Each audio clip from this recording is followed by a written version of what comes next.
এদিকে বোলিং বৈচিত্র্যে লঙ্কান ব্যাটসম্যানদের ফাঁদে ফেলেছেন গল টেস্টে 5 উইকেট নেয়ার tiger off spinner Naim Hasan. চতুর্থ দিন শেষে নিজেদের অবস্থান নিয়ে আশাবাদী তিনি।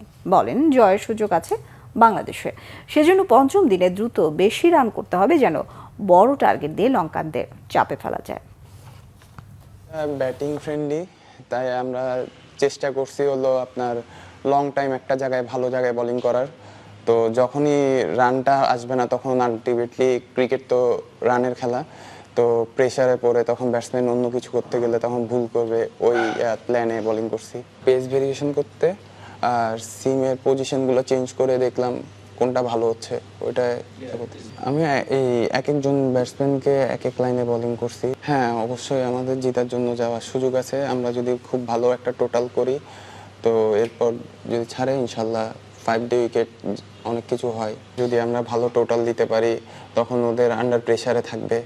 যখন আপনার নর্মাল ক্রিকেট খেলা এক জিনিস আর প্রেসারে থাকে খেলা অন্য জিনিস, তখন ওদের ম্যাচ হারানোর ভয় থাকবে। আমাদের একটা প্ল্যান আছে, ওই প্ল্যানটা কালকে ইনশাল্লাহ মাঠে দেখব। ক্র্যাক হচ্ছে উইকেটে, তো ওই হেল্পটা নেওয়ার চেষ্টা করব।